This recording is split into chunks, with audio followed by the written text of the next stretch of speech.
Good morning students. जैसा कि पिछली क्लास में हमने कम्युनिकेशन टॉपिक को हम पढ़ रहे थे, उसमें हमने कम्युनिकेशन का कंसेप्ट, कम्युनिकेशन क्या है, उसकी इम्पोर्टेंस, किस तरह की कम्युनिकेशंस जो है संस्थाओं में होती है, फॉर्मल और इनफॉर्मल टाइप्स ऑफ कम्युनिकेशन हमने डिस्कस की थी। अब हम आते हैं उसी कम्युनिकेशन में जो डिफरेंट टाइप के ऑब्स्टेकल्स आते हैं, बैरियर्स आते हैं, जो समस्याएं या बाधाएं उत्पन्न होती हैं, आज हम उनके बारे में चर्चा करेंगे। तो आज 12वीं क्लास के 9वें चैप्टर जो डायरेक्टिंग का है उसका लास्ट पार्ट हम लेंगे, जिसमें हम कम्युनिकेशन या संप्रेषण के मार्ग में आने वाली विभिन्न प्रकार की बाधाओं को चर्चा हम करेंगे। चलिए आते देखते हैं आज हम कि हमारा जो टॉपिक है उसमें बैरियर्स टू कम्युनिकेशंस में क्या क्या चीज़ आती है। बैरियर्स टू कम्युनिकेशन जो है वो सबसे पहले सिमेंटिक बैरियर्स होते हैं। हमारे 4 कैटेगरी में हमने इसको डिवाइड किया। पहला सिमेंटिक बैरियर्स, दूसरा साइकोलॉजिकल बैरियर्स, तीसरा ऑर्गेनाइजेशनल बैरियर्स और चौथा पर्सनल बैरियर्स। एक एक करके हम इन्हें डिटेल में लेंगे। बैरियर्स टू कम्युनिकेशन सबसे पहले मानिए होता क्या है। Barriers to communication is generally observe that managers face several problem due to communication breakdown और बैरियर्स। तो जब मैनेजर विभिन्न प्रकार की बाधाएं एक कम्युनिकेशन के मार्ग में फेस करता है, उनको जो है हम बैरियर्स टू कम्युनिकेशन कहते हैं। These barriers may prevent a communication or filter part of it or carry incorrect meaning due to which misunderstanding may be created. इससे क्या होता है, जो हमारा मैसेज है, जो हमारी प्रॉपर इंफॉर्मेशन जानी चाहिए वो प्रॉपर नहीं जा पाती, उसमें कुछ ना कुछ छूट जाता है या सही से वो कन्वे नहीं हो पाता, या उसमें कुछ स्वरूप बदल जाता है या वांशिक रूप में जाता है। तो the barrier of communication in organisation can be broadly classified in 4 categories. First one is your semantic barrier, second is psychological barrier, third one organisational barrier और fourth one is personal barrier. तो सबसे पहले हम पहली category पे आते हैं जो हमारे कहलाते हैं सिमेंटिक बैरियर्स। तो सबसे पहले हम देखेंगे सिमेंटिक बैरियर्स होते क्या है, किन्हें हम सिमेंटिक बैरियर्स कहते हैं। Semantic barriers are concern with problem और obstructions in the process of encoding and decoding of message into words और एक्सप्रेशन। यानी सिमेंटिक बैरियर्स वो बाधाएं हैं जो हम फेस करते हैं जब हम किसी मैसेज को कन्वे करते हुए उसकी कोडिंग और एनकोडिंग और डिकोडिंग में जो प्रॉब्लम हम फेस करते हैं। यानी जब हम उसको मैसेज को सिंबॉलिक फॉर्म में कन्वर्ट करते हैं और उसके बाद उसको वापस ओरिजिनल फॉर्म में रिसीवर के पास डिकोड करते हैं, उसके दौरान जो त्रुटियां होती हैं, जो बाधाएं आती हैं, जो दिक्कतें आती हैं, वो हमारे सिमेंटिक बैरियर्स कहलाती है। इसमें सबसे पहली चीज़ जो आती है वो है badly expressed message. Badly expressed message मतलब एक ऐसी सूचना जो मिसस्पेल्ड या कह लीजिए उसका बुरी तरह से वो कंफ्यूज्ड है या क्लियर नहीं है। तो बैडली एक्सप्रेस मैसेज क्या होता है, sometimes intended meaning may not be completed conveyed by manager to his subordinate. कई बार जो मैनेजर अपनी बात कहना चाहता है वो मैसेज प्रॉपरली अपने सबऑर्डिनेट को मैनेजर नहीं दे पाता। These badly express message may be an account of inadequate vocabulary. ये किस कारण से हो सकते हैं कि उसकी वोकैबुलरी या जो शब्दकोश मैनेजर के पास है वो प्रॉपर ना हो। यूजेज ऑफ रॉन्ग वर्ड, कई बार हो सकता है कोई रॉन्ग वर्ड वो यूज कर ले, या ओमिशन ऑफ नीडेड वर्ड्स, या कई जो इम्पोर्टेंट और करेक्ट वर्ड होते हैं उनका छूट जाना या उनको स्किप कर जाना या वो मिस हो जाना। तो बैडली एक्सप्रेस मैसेज में क्या क्या कारण हो सकते हैं, उसमें हो सकता है कि जो हमारी वोकैबुलरी है, जो मैनेजर मैसेज या कन्वे कर रहा है, उसकी जो वोकैबुलरी है वो कहीं ना कहीं जो एम्प्लॉयज़ हैं जिनके पास वो मैसेज आना है उस लैंग्वेज के हिसाब से वो अप्रोप्रिएट ना हो, या उसमें कुछ मीनिंग वर्ड ऐसे हैं जिनका मीनिंग ठीक नहीं निकल रहा है, या वो रॉन्ग वर्ड्स यूज हो गए हैं, या कोई इम्पोर्टेंट वर्ड उसमें छूट गया है। तो इस तरह का जो मैसेज की जो बाधा आती है कम्युनिकेशन में, उसे कहते हैं बैडली एक्सप्रेस्ड मैसेज। सेकंड जो सेमेंटिक बैरियर आता है, that is faulty translation. Faulty translation का मतलब जैसा है कि गलत अनुवाद। तो जो फॉल्टी ट्रांसलेशन का मीन कि कई बार ऐसा होता है कि जो कम्युनिकेशन वास्तविक फॉर्म में आ रहा होता है वो एक पर्टिकुलर लैंग्वेज में किया जाता है, और जो रिसीवर है उनकी लैंग्वेज कुछ और होती है। जैसे अगर हम एग्जांपल लें, एक मैनेजर अपनी बात को कहने के लिए इंग्लिश लैंग्वेज का यूज़ कर रहा है, जबकि जो वर्कर जिस पर लास्ट स्टेज में वो मैसेज या वो कन्वर्सेशन जानी है वो इंग्लिश नहीं जानता, वो हिंदी जानता है। तो पहले मैनेजर को इंग्लिश लैंग्वेज में कुछ वर्ड सेलेक्ट करने होंगे अपने मैसेज को कन्वे करने के लिए। उसके बाद जब वो रिसीवर से रिसीव करेगा तो वहाँ पर जो ट्रांसलेटर है वो भी अप्रोप्रिएट नहीं होगा, तो वो मैसेज जब ट्रांसलेशन होता है हिंदी में, कई वर्ड उसमें गलत ट्रांसलेट हो सकते हैं, कई बार उसको जो है प्रॉपर फॉर्म में ट्रांसलेट नहीं किया जा पाता, जिसकी वजह से ये दिक्कत आती है या ये ट्रांसलेशन की प्रॉब्लम आती है। सो हम ये कह सकते हैं the communication originally differed in one language से English need to be translated to the language understandable by the worker, let it be Hindi. If the translator is not proficient in both the language, अगर वो proficient नहीं है दोनों language में, यानी उसको हिंदी और इंग्लिश का प्रॉपर ज्ञान नहीं है, तो जो इंग्लिश के मैसेज को हिंदी में और हिंदी के मैसेज को इंग्लिश में वो प्रॉपर ट्रांसलेट नहीं कर पाएगा। और जब वो प्रॉपर ट्रांसलेट नहीं कर पाएगा तो उस केस में हमारा जो कम्युनिकेशन है कहीं ना कहीं कम्युनिकेशन गैप बन जाएगा, और जो हमारी इंफॉर्मेशन है वो या तो आंशिक रूप से छूट जाएगी, या उसका स्वरूप बदल जाएगा, या वो कहीं ना कहीं पूरी नहीं जा पाएगी, आंशिक रह जाएगी। ठीक है। इसके बाद हम तीसरी जो सेमेंटिक बैरियर्स है वो है टेक्निकल जार्गन। टेक्निकल जार्गन एक टेक्निकल टर्म है। Generally the specialist use technical words, यानी जो स्पेशलिस्ट एक्सपर्ट्स हैं वो कुछ टेक्निकल वर्ड्स को यूज करते हैं।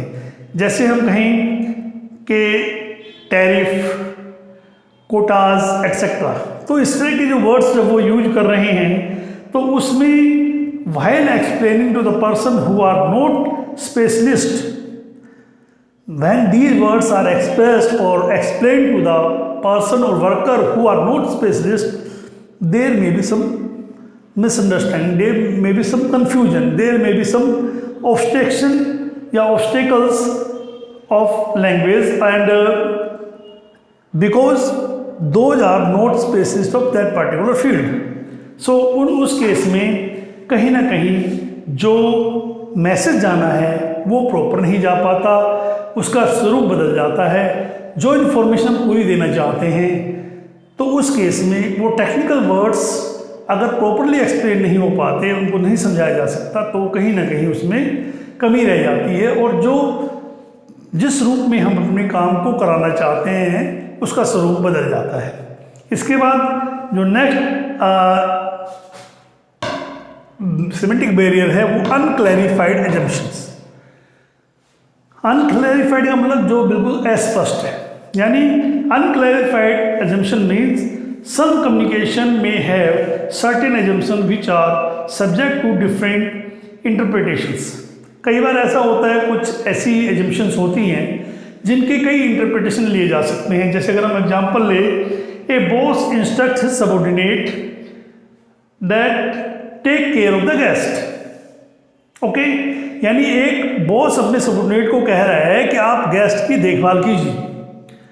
ठीक है। यहाँ जो गेस्ट को देखभाल करने से या take care of the guest का अर्थ जो बॉस है वो कहना चाहता है कि subordinate should take care of transport, food, accommodation of the guest until the training और the guest are at that particular place.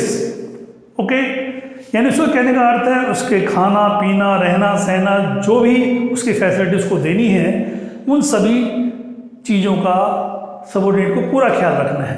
लेकिन होता क्या है, सबऑर्डिनेट उसको कुछ इस तरह से समझ जाता है कि आप गेस्ट को यहाँ से वहाँ ले जाते हैं, ट्रांसपोर्टेशन करते हुए उनका ख्याल रखिएगा कि वो सही ढंग से पहुँच जाए, बाकी चीज़ें वो स्किप कर जाता है। तो कहने का मतलब ये है, इस तरह से जब अनक्लैरिफाइड एजम्पशंस है, टेक केयर को अगर प्रॉपरली एक्सप्लेन नहीं किया जाएगा तो उसको अलग अलग ढंग से समझा जा सकता है। तो इसमें कहीं ना कहीं वो दिक्कत आ सकती है, वो मैसेज वो जो कहना चाह रहा है बॉस अपने सबऑर्डिनेट को वो चीज़ नहीं हो पाती, यानी कि अनक्लैरिफाइड एजम्पशन। यानी पहले हमें अपनी जो कन्वे हम करना चाहते हैं बिल्कुल क्लियर सबऑर्डिनेट को कहेंगे, एक एक स्टेप उसको समझाएंगे, इसको ऐसे करना है, इसमें ये चीज़ इंप्रूव करनी है, तभी हो जाएगा वो क्लियर होगा। अदरवाइज अनक्लैरिफाइड रहेगा तो वो मैसेज कन्वे नहीं हो पाएगा, वो कहीं ना कहीं हिंड्रेंस पैदा करेगा। नेक्स्ट जो चीज़ आती है that is body language and gesture decoding. देखिए, body language and gesture decoding, पीछे भी हमने जब हम बात कर रहे थे एलिमेंट्स ऑफ कम्युनिकेशन के, तो वहाँ हमने बात की थी एक बहुत इंपॉर्टेंट चीज़ है body language and gesture decoding. The body movement and gesture of the communicator matters so much in conveying the message that every moment of body communication have some meaning। जब कोई किसी बात को कह रहा होता है, जो डिलीवर करने वाला है मैसेज को, वो किस तरह से अपनी बात को एक्सप्रेस कर रहा है, किस तरह से अपनी बात को रख रहा है, किस ढंग से वो जो है फैक्ट्स को एक्सप्लेन कर रहा है, इस चीज़ पर बहुत कुछ डिपेंड करता है। उसकी बॉडी लैंग्वेज, उसका जो वे ऑफ एक्सप्रेशन है, उसका जो कंसेप्ट को डिकोड करने का तरीका है, वो चीज़ उसके हर मोमेंट उसमें एक अहम रोल प्ले करता है, एक अहम पार्ट अदा करता है। लेकिन अगर वो उसके एक्सप्रेशन, उसके जेस्चर्स अगर प्रॉपर ना हो, उसके मैसेज के अकॉर्डिंग वो अपनी बात को कहते हुए उसके अकॉर्डिंग उसकी बॉडी लैंग्वेज ना हो, उसके अकॉर्डिंग उसके जेस्चर्स ना हो, तो कहीं ना कहीं वो मैसेज उतना इफेक्टिव नहीं रह पाता, उसका ओरिजिनल फॉर्म बदल जाता है और वो कहीं ना कहीं मिसअंडरस्टैंडिंग क्रिएट करता है। जो इसमें लास्ट चीज़ आती है that is symbols words with different meaning. बहुत सारे ऐसे मैसेजेस हैं जिनको जब हम एक्सप्लेन करते हैं तो एक वर्ड लिया उसके कई मीनिंग होती हैं। जैसे हम एग्जांपल लें कि हम एक वर्ड लेते हैं वैल्यू। सपोज हम एक मैसेज वैल्यू को जब ले रहे हैं, एक जो वर्कर है वैल्यू का मीनिंग वो कुछ समझ रहा है, लेकिन वैल्यू वर्ड के आप समझ सकते हैं कई मीनिंग है। जैसे what is the value of the this ring, इस सेंटेंस में यहाँ रिंग की वैल्यू का मतलब हुआ उसकी कॉस्ट, उसकी कीमत से है। वहीं अगर वो दूसरा वर्ड हम कहते हैं आई वैल्यू आवर फ्रेंडशिप, अगर मैं कहता हूँ आई वैल्यू योर फ्रेंडशिप, इसका मतलब है मैं आपकी जो दोस्ती है उसके महत्व, यहाँ महत्व की बात आ गई वैल्यू से, वहाँ कीमत थी, यहाँ महत्व आ गया। तीसरी चीज़ आ गई what is the value of learning computer skills, यानी कंप्यूटर स्किल्स सीखने के क्या फ़ायदे हैं। यहाँ फिर उसका वर्ड का मीनिंग बदल गया, यानी कि इस तरह के जब multi meaningful words message convey करते हुए यूज किए जाते हैं तो जो रिसीवर है वो क्या उस वर्ड का मीनिंग ले रहा है और कहने वाला क्या उस वर्ड के द्वारा कहना चाहता है, इन दोनों में एक गैप रह जाता है। तो इसलिए अगर सिंबल्स और वर्ड्स में डिफरेंट मीनिंग हम यूज कर रहे हैं अपने मैसेज को देते हुए, तो हमें बड़े ध्यान से उसको यूज करना है, तभी हम उसको ठीक से कन्वे कर पाएंगे। ठीक है, तो ये हमारे सिमेंटिक बैरियर्स हो गए जिसमें हमने 6 टाइप की आपको बात की। पहला बैडली एक्सप्रेस मैसेज, जिसमें एक्सप्रेशन डिकोडिंग और कोडिंग इनकोडिंग जो है वो प्रॉपर ना हो। दूसरा फॉल्टी ट्रांसलेशन, ट्रांसलेशन करते हुए उसको कई बार मीनिंग जो है वो बदल जाता है। फिर है टेक्निकल जार्गन, जिसमें टेक्निकल वर्ड्स स्पेशलिस्ट यूज करता है और वो वर्ड्स जो है नॉर्मल वर्कर के लिए वो कंफ्यूजिंग वर्ड्स हैं, उसके लिए नए वर्ड्स हैं, वो उनका मीनिंग नहीं समझ पाता। फिर अनक्लैरिफाइड एजम्पशन, कुछ ऐसे वर्ड, कुछ ऐसी एजम्पशंस हैं जिनको अगर क्लैरिफाई ना किया जाए तो जो अर्थ वो उस माध्यम से कहना चाह रहे हैं वो बदल जाता है, रह जाता है। फिर है बॉडी लैंग्वेज जेस्चर्स, जो मैनेजर है या जो डिलीवर करने वाला है उसके जो बॉडी लैंग्वेज और जेस्चर्स है वो भी किसी मैसेज को करते हुए कम्युनिकेशन में बहुत महत्वपूर्ण रोल प्ले करते हैं। उसमें अगर वो कोई मैसेज के अकॉर्डिंग जेस्चर ना हो, उसके बॉडी लैंग्वेज ना हो, तो वो मीनिंगफुल नहीं रह पाता। फिर है symbols word with different meaning, symbol और वर्ड्स विद डिफरेंट मीनिंग, जैसे आपने अभी वैल्यू वर्ड को लेके बताया, अलग अलग उसके मीनिंग निकल सकते हैं। सेकंड जो हम टाइप ऑफ बैरियर में आते हैं वो है साइकोलॉजिकल बैरियर, मनोवैज्ञानिक बाधाएं। लैक ऑफ अटेंशन है इसमें, प्रीमैच्योर इवैल्यूएशन है, डिस्ट्रस्ट है और loss by transmission of and poor retention. ठीक है, तो जो मनोवैज्ञानिक बाधाएं हैं या साइकोलॉजिकल बैरियर्स है, उसमें सबसे पहले जो हमारी चीज आती है that is lack of attention. The preoccupied mind of the receiver and resultant non-listening of the message act as a major psychological barrier। अगर जो रिसीवर है वो पहले से ही उसका प्री ऑक्यूपाइड माइंड है, वो अलग ढंग से सोच रहा है और resultant non listening of message, और इससे क्या है उसके माइंड सेट इस तरह से है वो मीनिंग को, मैसेज को अपने अर्थ में अलग से ही ले रहा है, तो वो ये एक तरह का मनोवैज्ञानिक बाधा है। जैसे अगर हम एग्जांपल ले, an employee explains about his problem to the boss who is preoccupied with important file before him. अगर एक व्यक्ति, एम्प्लॉई है, वो अपने बॉस के सामने अपनी बात को रखना चाह रहा है, लेकिन बॉस ऑलरेडी किसी फाइल में उलझा हुआ है, उसके सामने फाइल रखी है, उसमें वो उलझा हुआ है। वो वर्कर या वो जो एम्प्लॉई है जब अपनी बात कह रहा होगा, पूरी तरह उसका ध्यान मैनेजर का उसकी तरफ नहीं होगा क्योंकि वो फाइल में ऑलरेडी उलझा हुआ है। तो ऐसी स्थिति में जो मैसेज है या जो कन्वर्सेशन है वो प्रॉपर नहीं हो पाता, उसमें कहीं ना कोई दिक्कत रह जाती है। सो इससे जो है एम्प्लॉय डिसअपॉइंट हो सकता है, अनसेटिस्फाई रह सकता है क्योंकि उसका मैसेज अटेंटिवली नहीं रिसीव किया जा रहा है। तो इससे भी जो है लैक ऑफ अटेंशन होने, लैक ऑफ अटेंशन वो जानबूझकर नहीं कर रहा है, लेकिन सर्कमस्टांसेज ऐसी क्रिएट हो गई है कि वो एक इंपॉर्टेंट फाइल को लिए बैठा है, उसी समय पर एम्प्लॉई अपना मैसेज दे रहा है, अपनी बात को कह रहा है, तो वो नहीं उसको प्रॉपर अटेंशन दे पा रहा है। उससे जो है दोनों के बीच में एक मिसअंडरस्टैंडिंग होने की चांसेस बढ़ते हैं या पूरा मैसेज कन्वे होने के चांसेस बढ़ते हैं। इसके बाद जो सेकंड चीज़ आती है वो आपकी आती है premature evolution. Premature evolution मतलब sometime people evaluate the meaning of message before the sender completes his message। कई बार ऐसा होता है कि बोलने वाला जब कह रहा होता है उसकी बात पूरी करने से ही पहले सुनने वाला अपनी प्रेडिक्शन लगा लेता है कि वो ये कह रहा है, तो उससे क्या होता है जो मैसेज है उसकी ओरिजिनल फॉर्म नहीं रह पाती। तो उसमें such premature evaluation may be due to preconceived notions और प्रीजुडिसेस अगेंस्ट द कम्युनिकेशन।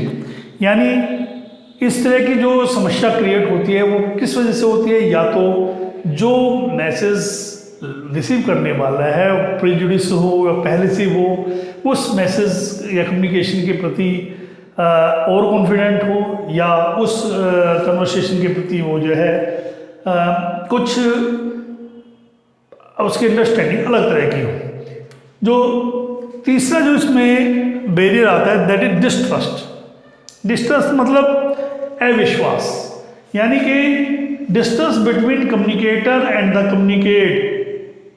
कम्युनिकेटी, यानी जो अपनी बात को कम्युनिकेट करना चाहता है और जिस तक कम्युनिकेशन वो होना है, दोनों के बीच में अगर अविश्वास है, डिस्ट्रस्ट है, तो ये चांसेस होते हैं कि उनके बीच में वो मैसेज प्रॉपर फॉर्म में नहीं जा सकता।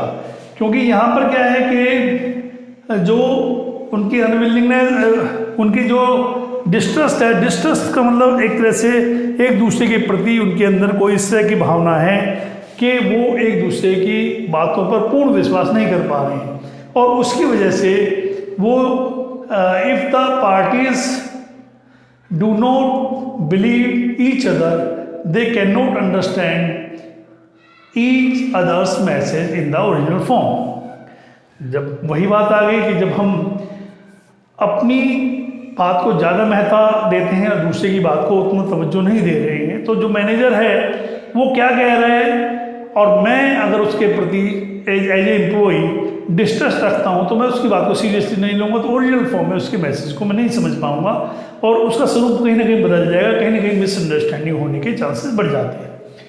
इसके बाद जो नेक्स्ट आता है that is loss by transmission and poor retention.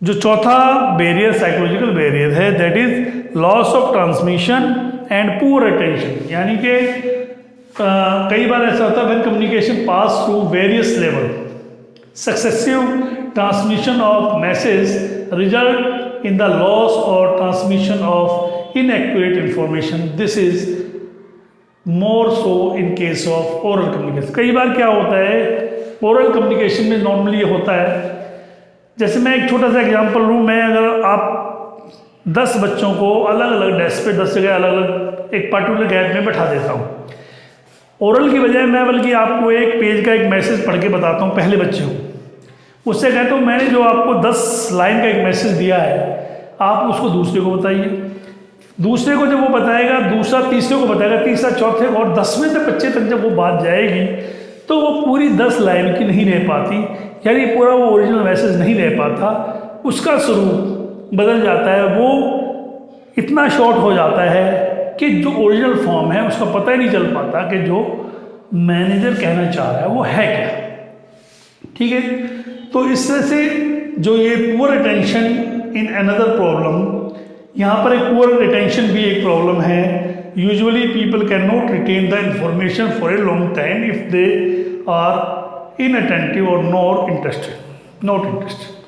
यानी रिटेंशन का मतलब है किसी बात को लंबे समय तक याद रखना, ना भूलना, या उसे जो है लंबे समय तक अपने माइंड में, जहन में रखना। क्या हो पाता है कि अगर एक एम्प्लॉय इंटरेस्टेड नहीं है, एक एम्प्लॉय थोड़ा सा उस चीज़ को लेकर के अनकॉन्शियस है या वो सीरियस नहीं है, तो क्या होता है कि लंबे समय तक किसी बात को पूरा ध्यान में नहीं रख पाता, धीरे धीरे उसे भूलना शुरू हो जाती है, और वो कहीं ना कहीं उसे जो अपनी इनएक्टिवनेस की वजह से या अपने लेस इंटरेस्ट की वजह से उस बात को ओरिजिनल फॉर्म में पूरी याद नहीं रख पाता। जब वो जॉब पूरा होता है या वर्क पूरा होता है उससे पहले उसके लास्ट स्टेप में कहीं ना कहीं वो चूक कर जाता है। तो इस तरह से एक loss of transmission and poor retention, यानी कि लंबे समय तक बात को ना याद रख पाना, और जो ट्रांसमिशन का माध्यम है उसमें कई मीडियम होने की वजह से कई बार बात या मैसेज या कन्वर्शन ओरिजिनल फॉर्म में नहीं आ पाती। तो क्या जो है हम आते हैं, ये आपके पास हो गया psychological barriers, lack of attention, premature evaluation, distrust, loss by transmission and poor attention. इसके बाद आता है हमारा जो थर्ड टाइप है that is organisational barriers. Organisational barrier का मतलब है जो संस्था की समस्याएं, संस्था के रूप में जो संस्था की समस्याएं हैं, उसमें सबसे पहले हमारा आता है कॉम्प्लेक्सिटी इन ऑर्गेनाइजेशनल स्ट्रक्चर। जो हमारे ऑर्गेनाइजेशनल स्ट्रक्चर है उसमें जो कॉम्प्लेक्सिटी है, if the organisational structure is complex having large number of manager level, communication gets delayed and distorted as number of filtering point are more. यानी अगर हमारी organisational structure complex है या एक सरल ना हो करके विकट रूप में है, एक कॉम्प्लेक्स फॉर्म में है, जटिल है, तो उसमें क्या होता है, एक तो मैनेजर लेवल अलग अलग हो जाते हैं। जब मैनेजर लेवल अलग हो जाते हैं तो जब एक चीज़ दूसरी स्टेज पर, एक मैनेजर से दूसरे मैनेजर तक बात जाती है, दूसरे से तीसरे तक जाती है, तीसरे से चौथे तक जाती है, तो वो बात कुछ अपनी फॉर्म को बदल जाती है। तीसरी चीज़ कि वो जो है कम्युनिकेशन डिले भी हो जाता है और उसका स्वरूप जो है डिस्टोर्ट हो जाता है, यानी उसका स्वरूप बदल जाता है। तो ये एक कॉमन प्रॉब्लम है। दूसरा आता है इसमें स्टेटस। स्टेटस जो है वो सुपीरियर में create psychological distance between him and his subordinate. कई बार ऐसा होता है, एक सुपीरियर होता है, वो एक डिस्टेंस बना के रखना चाहता है अपने सबऑर्डिनेट से, यानी अपने स्टेटस की वजह से। तो ये भी एक बहुत बड़ी बाधा आती है। और उसमें क्या होता है, a status conscious manager may not allow his subordinate to express their feeling freely. इस तरह से एक स्टेटस पर फोकस करने वाला मैनेजर अपनी बात को प्रभावपूर्ण तरीके से रखते हुए जो उसका सबऑर्डिनेट है उसको फ्रीली कम्युनिकेट करने के लिए, फ्रीली एक्सप्रेस करने के लिए समय नहीं देता या उसको जो है मौका नहीं देता, जिसकी वजह से कन्वर्सेशन जो है, जो कम्युनिकेशन है, वो प्रॉपर नहीं हो पाता, उसमें कहीं ना कहीं गैप रह जाता है। ठीक है। तीसरा आता है rules and regulation of the organisation. Third जो पॉइंट है वो है रूल्स। रूल्स का मतलब है जो नियम, कायदे कानून हैं। कई बार रूल्स जो है वो रिजिड होते हैं और cumbersome procedures may be hurdle to communication. Similarly, communication through prescribed channel may result in delay. तो जो रूल रेगुलेशंस हैं, नियम कायदे कानून हैं, वो इतने जटिल होते हैं कि हम कहते हैं कि जो एक मैसेज, जो एक कम्युनिकेशन हम करना चाहते हैं वो ए से बी की तरफ ही जाएगी, बी से सी की तरफ जाएगी। ऐसा नहीं हो सकता ए सी को या ए डी को कोई चीज़ कम्युनिकेट करते। जो स्ट्रिक्ट रूल है, टफ रूल रेगुलेशंस है, उससे भी कम्युनिकेशन जो है एक तो डिसऑर्डर होता है और उसका जो है डिले होता है, साथ ही साथ उसका स्वरूप भी बदल जाता है। नेक्स्ट जो इसमें आता है ऑर्गेनाइजेशनल पॉलिसीज, यानी जो संस्था की पॉलिसीज़ हैं या उसकी जो हम कह सकते हैं नीतियां हैं। ऑर्गेनाइजेशनल जो पॉलिसीज़ हैं, संस्था की नीतियां जो हैं, उनकी वजह से कम्युनिकेशन में बहुत फर्क पड़ता है। If the organisation policies not supported to free flow of communication, अगर हमारी संस्था की ऐसी पॉलिसी है जो फ्री कम्युनिकेशन को प्रमोट नहीं करती है, सपोर्ट नहीं करती है, तो वहाँ पर कम्युनिकेशन बैरियर क्रिएट हो जाता है। उसी में इसी तरह से अगर हम एग्जांपल लें कि क्योंकि इससे क्या होगा, हैम्परनेस और इफ़ेक्टिवनेस ऑफ कम्युनिकेशन हैम्पर कर जाएगी, वो प्रॉपर नहीं रह पाएगी। उसमें क्या होता है, अगर हम एक उदाहरण लेके, एक ऑर्गेनाइजेशन में हाईली सेंट्रलाइज पैटर्न है, people may not be encourage to have free communication, यानी सारी पावर्स जो है वो टॉप ऑर्डर के पास है और जो लोअर लेवल है उनको जो है ज़्यादा एक्सप्रेस करने की आज़ादी नहीं है, अपनी बात को रखने की आज़ादी नहीं है। उससे क्या होता है कि फ्री कम्युनिकेशन नहीं हो पाता। जो प्रॉपर फॉर्म है, चाहे वो आप झिझक की वजह से कहिए, चाहे वो स्टेटस की वजह से कहिए, चाहे वहाँ पर जो हमारी ऑर्गेनाइजेशनल पॉलिसीज़ है उनकी वजह से, वो जो प्रॉपर कम्युनिकेशन होना चाहिए उसमें कहीं ना कहीं समस्या आ जाती है। इसमें जो पांचवा आता है दैट इज ऑर्गेनाइजेशनल फैसिलिटीज़।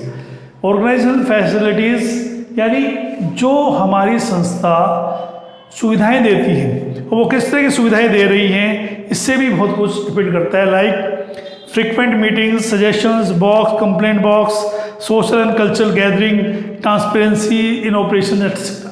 कई बार कुछ संस्थाएं ये फैसिलिटी देती हैं, जैसे हमने उनको फ्री जो है वो फ्रीक्वेंट मीटिंग रखी, बार बार हमने मीटिंग कन्वे करने के लिए मैसेज को मीटिंग रखी, सजेशन बॉक्स रखा हुआ है, अगर कोई अपना सजेशन देना चाहता है, अपना सुझाव देना चाहता है, उस बॉक्स में डाल दे, उसको कंसीडर किया जाए।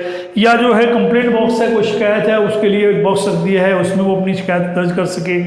तो इससे क्या होता है कि उनके बीच में कम्युनिकेशन क्रिएट हो जाता है और उससे फिर हमारा एम्प्लॉय जो है एनकरेज होता है फ्री फ्लो कम्युनिकेशन के लिए और एक खुला वातावरण मिलता है मैसेज को कन्वे करने के लिए। इसी तरह से उसमें if facilities for smooth, clear and timely communication are not provided, communication may be hurdled या हैम्पर्ड। अगर हम फ्री फ्लो के लिए उसको प्रॉपर सुविधा या माहौल नहीं देंगे कम्युनिकेशन के लिए। तो जो हमारा कम्युनिकेशन का स्वरूप है, जो हमारा संप्रेषण का तरीका है, या जो हमारा मैसेज जाना चाह रहा है, जो हम देना चाहते हैं, जो कन्वे करना चाहते हैं, उसका स्वरूप बदल जाता है। इसमें हम चौथे जो बैरियर्स टू कम्युनिकेशन में आते हैं, दैट इज पर्सनल बैरियर्स, यानी व्यक्तिगत बाधाएं। पहला इसमें आता है lack of confidence of superior in his subordinate.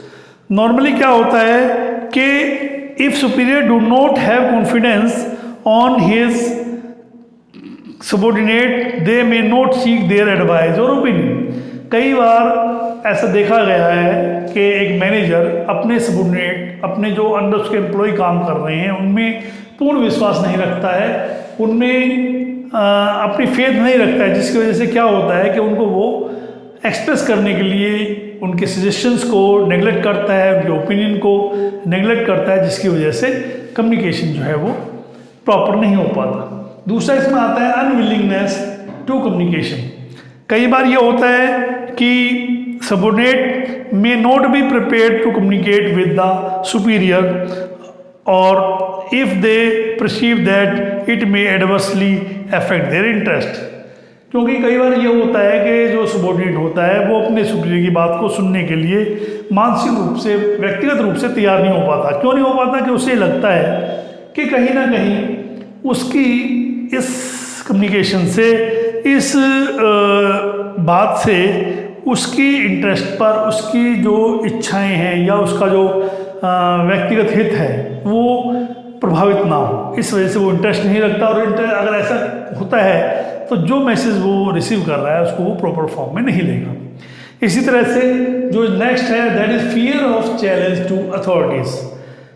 अब ये एक कॉमन सा फैक्टर है कि if a superior perceive that a particular communication may adversely affect his authority. एक सुपीरियर अगर ऐसा सोचता है कि अगर उसको जो वो कहना चाह रहा है, अगर उस पर कोई पार्टिकुलर कम्युनिकेशन है, उसकी अथॉरिटी को उससे इफेक्ट आएगा या उस पर प्रभाव पड़ेगा, उसकी जो शक्ति है या जो पावर्स वो इस्तेमाल कर रहा है, जो अथॉरिटी वो यूज कर रहा है, उस पर कोई प्रभाव पड़ेगा, तो वो कहीं ना कहीं ही में विदहोल्ड और सप्रेस सच कम्युनिकेशन, ऐसी कम्युनिकेशन को वो दबा जाता है या उसको कहीं ना कहीं वो शॉर्ट में लेके आता है या उसका पूर्ण रूप से उसको कन्वे नहीं करता।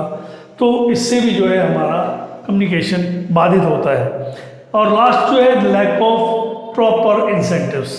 नॉर्मली क्या होता है कि if there is no motivation और इंसेंटिव फॉर कम्युनिकेशन, अगर सबऑर्डिनेट को प्रॉपर अटेंशन नहीं दी जाती, प्रॉपर अटेंशन उनको नहीं किया जाता, मोटिवेट नहीं किया जाता, टाइम टू टाइम उनको इनिशिएटिव लेने के लिए मोटिवेट करते हुए इंसेंटिव प्रोवाइड नहीं किए जाते, तो कहीं ना कहीं वो मैसेजेस को, कम्युनिकेशन को रिसीव करने में इंटरेस्ट नहीं दिखाता। और इस तरह से जो subordinate may not willing to offer useful suggestion, और वो अपनी जो उसके अच्छे सजेशन हैं उनको वो ऐसे में नहीं दे पाता। तो ये हमारे 4 प्रकार के ऑर्गेनाइजेशनल बैरियर है कम्युनिकेशन में, जिसमें हमारा पहला हुआ सिमेंटिक बैरियर्स, जिसमें हमने 6 चीज़ों को कवर किया, 6 टाइप पे कवर किया, जिसमें badly express message, faulty translations, technical jargon, unclarified assumption, badly body language and gesture decoding, symbol words with different meaning. दूसरा होता है साइकोलॉजिकल बैरियर्स, जिसमें हमारे लैक ऑफ अटेंशन है, प्रीमेच्योर इवोल्यूशन है, एवोल्यूशन और डिस्ट्रस्ट है। चौथा loss of transmission and poor attention. जो थर्ड टाइप ऑफ बैरियर्स हमारे कम्युनिकेशन में रहते हैं वो है ऑर्गेनाइजेशनल बैरियर, जिसमें ऑर्गेनाइजेशन की जो कॉम्प्लेक्स स्ट्रक्चर है, जटिल संरचना है, उसकी वजह से स्टेटस, जो मैनेजर है या जो सुपीरियर है उसके स्टेटस कॉन्शियसनेस की वजह से, संस्था के रूल रेगुलेशन की वजह से थर्ड टाइप में। और फोर्थ जो है वो हमारा ऑर्गेनाइजेशनल पॉलिसीज कुछ ऐसी हों जो कम्युनिकेशन को बाधित करती हों या उसको फ्री फ्लो ना देती हों। पांचवा है ऑर्गेनाइजेशनल फैसिलिटीज़, और जो संस्था की तरफ से दी जाने वाली सुविधाएं हैं। फिर जो चौथा टाइप हमारा है दैट इज पर्सनल बैरियर, व्यक्तिगत बाधाएं हैं। इसमें lack of confidence in superior on a subordinate, जब एक सुपीरियर अपने सबऑर्डिनेट पर प्रॉपर जो है विश्वास नहीं करता, उसे अपने विश्वास में नहीं रख पाता, तो वहाँ कम्युनिकेशन प्रॉपर नहीं हो पाता। अनविलिंग टू कम्युनिकेशन, अगर कोई किसी मैसेज को, किसी कम्युनिकेशन को सुनना नहीं चाहता, रिसीव नहीं करना चाहता, तो वो भी वहाँ पर एक प्रॉब्लम की बात है। तीसरा है fear of challenge to authorities, यानी किसी मैनेजर को, किसी सुपीरियर को ये लगे कि इस ऑर्डर से, इस मैसेज की वजह से उसकी अथॉरिटी को चैलेंज हो जाएगा, तो उस मैसेज को सप्रेस कर जाता है या दबा जाता है, वो भी एक दिक्कत है। लैक ऑफ प्रॉपर इंसेंटिव, जब उनको मोटिवेट नहीं किया जाता एम्प्लॉय को, उसमें भी ये जो है हमारा प्रॉब्लम इंसेंटिव को लेकर के आती है। इसके बाद ये हमने बैरियर्स पढ़े, अब हम किसी कम्युनिकेशन को कैसे इफेक्टिव बना सकते हैं वो अब हम वो लेंगे। अब हम आते हैं कि किसी कम्युनिकेशन को हम बैरियर्स या बाधाओं को ओवरकम कैसे करें, या उनको किस तरह से हम कम्युनिकेशन को इफेक्टिव बना सकते हैं। Steps for effective communication. तो इसमें सबसे पहले हमारा आता है क्लैरिफाई आइडिया बिफोर कम्युनिकेशन, यानी हम जो भी चीज़ जो कन्वे करना चाहते हैं उसको कम्युनिकेशन करने से पहले प्रॉपर फॉर्म में क्लियर करें in all perspective to the executive himself. अपने आप में मुझे कोई मैसेज देते हुए बिल्कुल क्लियर होना चाहिए मुझे क्या कहना है, क्लियर क्रिस्टल क्लियर रहना चाहिए क्या चीज़ मैं कहना चाह रहा हूँ और किस तरह से उसको कहना है। दूसरी जो चीज़ आती है communicate according to the need of the receiver. हमें जो है जो लेवल ऑफ रिसीवर है, यानी जो अंडरस्टैंडिंग लेवल ऑफ अंडरस्टैंडिंग है, वो देखना है कि रिसीवर का क्या है। हर फैक्ट्स, हर मैसेज, हर चीज़ उसको क्रिस्टल क्लियर होनी चाहिए कि बिल्कुल उसको क्लियर नज़र आए कि हाँ मैंने जो मेरे सुपीरियर ने कहा ये कहा और मुझे ऐसे इस चीज़ को करना है, ऐसे फॉलो करना है। इसी तरह से जो थर्ड है that is consult others before communication. हम अपनी कम्युनिकेशन करते हुए कम्युनिकेट करते हुए उस करने से पहले उसके बीच में भी दूसरों से कंसल्ट कर सकते हैं। हमें अगर कोई कम्युनिकेशन में कोई दिक्कत आ रही है या हमें लगता है कि हमें कोई और ओपिनियन चाहिए, तो हम उसको अदर्स जो दूसरे मैनेजर्स हैं या दूसरे जो सुपीरियर हैं उनसे कंसल्ट हम कर सकते हैं किसी भी लेवल पर। जो फोर्थ आता है वो है be aware of languages, tone, content of the message. हमें जो है जब भी कोई हम चीज़ कहना चाह रहे हैं उसमें हमें कम्युनिकेशन करने से पहले जो भी हम कह रहे हैं उस लैंग्वेज, उस टोन को, उस मैसेज की बॉडी को, यानी उसका जो कंटेंट है उसको क्लियर समझ लेना चाहिए। उसी के बाद जो है हम उसको फिर उसके अकॉर्डिंग जो नीड है उसके अकॉर्डिंग उस मैसेज को कन्वे करें। नेक्स्ट जो हमारा आता है एंश्योर प्रॉपर फीडबैक।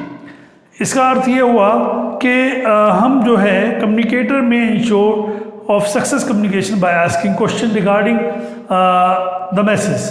बीच बीच में जो मैसेज हम कन्वे कर रहे हैं उसके बारे में क्वेश्चन पूछ करके ये इंश्योर करें कि वो मैसेज या वो बात हम जिसको कम्युनिकेट करने जा रहे हैं उसकी समझ में आ भी रही है नहीं आ रही है।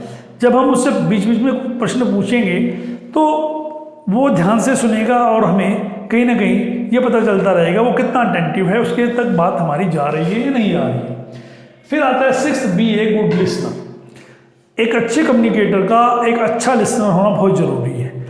जब हम एक अच्छे लिसनर, एक अच्छे श्रोता होंगे तभी हम किसी को अपनी बात को प्रभावपूर्ण ढंग से कह सकते हैं। तो जो भी मैनेजर है he should be a good listener, patient and attentive listening, solve the difficulties in the organisation और during the course of action. जो भी हम करने जा रहे हैं या संस्था में जो डिफरेंट टाइप की प्रॉब्लम्स है, जो समस्याएं आ रही हैं, उनको हल करने का सबसे अच्छा तरीका है कि पहले प्रॉब्लम को, उनकी समस्याओं को, उनकी बात को ध्यान से सुना जाए और उनका जो भी तर्क संगत न्यायपूर्ण समाधान है उसको खोजा जाए और उसको सॉल्व किया जाए।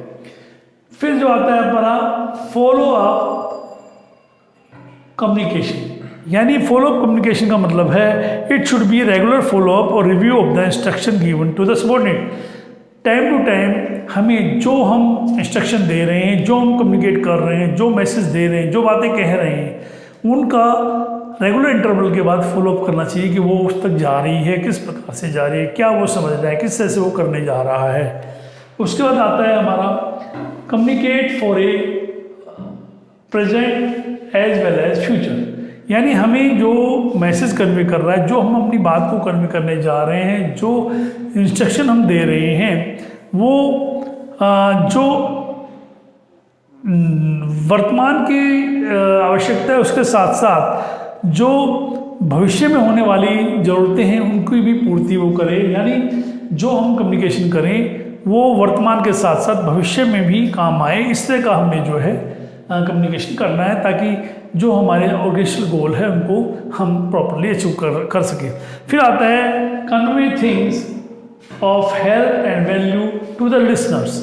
यानी हम while conveying message to others, it is better to know the listener and need of the people with who you are communicating। यानी जिसको हम कम्युनिकेट करने जा रहे हैं उसके बारे में जानकारी, वो किस लेवल पर चीज़ को समझता है, कितना क्या उसका बैकग्राउंड है, और if the message relates directly और indirectly to such listeners, need is certainly evolve response from communicator. कि हमें जब इस तरह के रिसीवर को मैसेज देना है और कोई बात कहनी है, तो कहीं ना कहीं हमें ये इंश्योर करना है कि जो हम कहने जा रहे हैं वो किस तरह की बात जा रही है, वो कितना अटेंटिव है, किस प्रकार से हम उसको एक वैल्यू या महत्व दे सकते हैं जिससे वो बात को अच्छे ढंग से समझ सके।